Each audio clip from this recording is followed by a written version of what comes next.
குழந்தைங்க தப்பு பண்ணுறாங்க அப்படின்னா அவங்கள கோவப்பட்டு கத்துறதோ அடிக்கிறதோ இந்த மாதிரியெல்லாம் பண்ணுறதுனால எந்த ஒரு பயனும் கிடையாது. இல்லை அடித்தாதான் ஒழுங்காகும்னு நினைக்கிறீங்கன்னா உங்க எல்லாருக்கும் ஒரு உண்மையை சொல்லட்டுமா? இது போல் இன்னும் நிறைய தகவல்லாம் தெரிஞ்சுக்கணும் அப்படின்னா நம்ம சேனலை ஃபாலோ பண்ணி வச்சுங்க. அப்போ தான் நான் போடுற வீடியோ உங்களுக்கு உடனே அப்டேட் ஆகிட்டே இருக்கும். என்னையா ஓவரா பேசுறானே தவிர பாம்ப வெளியே வர மாட்டேங்கிறானையா. ஆக்சுவலாக குழந்தைங்களை அடிக்கிறது சட்டப்படி குற்றமாகும். அப்படி பண்ணவே கூடாது. நம்ம ஐபிசி செக்ஷன் 351 அண்ட் 352ல் ஒருத்தர் அடித்தோம் அப்படின்னா 3 மாதம் வரை ஜெயிலு, 500 ரூபா ஃபைனு.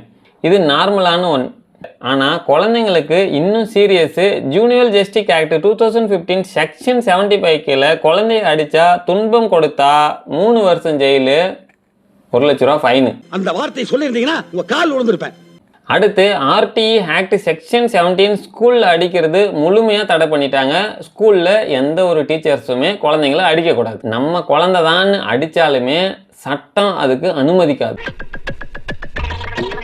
நம்ம குழந்தைங்களை அடிக்கிறோம் அப்படின்னா பயத்தால் வளர்ந்த குழந்தை தன்னம்பிக்கை இல்லாமல் ஆகிடும். அன்பில் வளர்ந்த குழந்தை தான் உலகத்தையே ஜெயிக்கும். அதனால் உங்கள் குழந்தை எப்படி இருக்கணுன்றதை அதை நீங்கள் தான் முடிவு பண்ணணும். நீங்கள் எப்படி ரியாக்ட் பண்ணுறீங்கிறத பொறுத்து தான் குழந்தை கற்றுக்கும். ஒரு சுச்சுவேஷனை எப்படி ஹேண்டில் பண்ணணுன்றது பேரண்ட்ஸை பார்த்து தான் குழந்தை கற்றுக்கும். நீங்கள் எப்படி ரியாக்ட் பண்ணுறீங்களோ அதை பொறுத்து தான் குழந்தை கற்றுக்கும். ஃப்யூச்சரில் அதை தான் அந்த குழந்தை ஃபாலோ பண்ணும். நீங்கள் அடித்து தான் வளர்க்கணும் அப்படின்னா அந்த குழந்தைய ஏதாச்சும் ஒன்று ஆச்சுனாக்கா அடிக்கணும் போல் அப்படின்னு சொல்லிட்டு அந்த குழந்தையும் அப்படி தான் கற்றுக்கும். அன்பாகவும் சொல்லி கொடுக்கலாம், அதை மாற்றலாம் அப்படின்னாக்கா அந்த குழந்தை அழகாக அன்பாக கற்றுக்கும், அன்பாக இருக்கும். அதனால் குழந்தைய அடிக்காதீங்க, கத்தாதீங்க, அன்பாக பேசுங்க, புரிய வைங்க. ஒரு முறைக்கு 4 முறை சொல்லி கொடுங்க. அவங்க புரிஞ்சுப்பாங்க. குழந்தைங்க புரிஞ்சுக்கிறதுக்கு கொஞ்சம் டைம் எடுக்கும், ஆனால் கண்டிப்பாக புரிஞ்சுப்பாங்க. அன்பாக சொல்லி கொடுத்தோம்னா. அடித்தோம்னா இங்கே எந்த ஒரு யூஸுமே கிடையாது.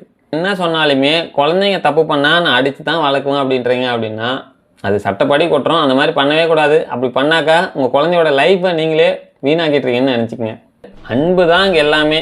உண்மையான ஒரு சக்தினா அது அன்பு தான். இங்கே அன்பால் எல்லாத்தையும் மாற்றலாம். ஆனால் கோவப்பட்டு கத்துறதுனாலையோ அடிக்கிறதுனாலையோ எதுவுமே மாறாது. இந்த தகவலை பற்றின உங்கள் கருத்து என்னென்னு கமெண்டில் சொல்லுங்கள், தெரிஞ்சுக்கலாம்.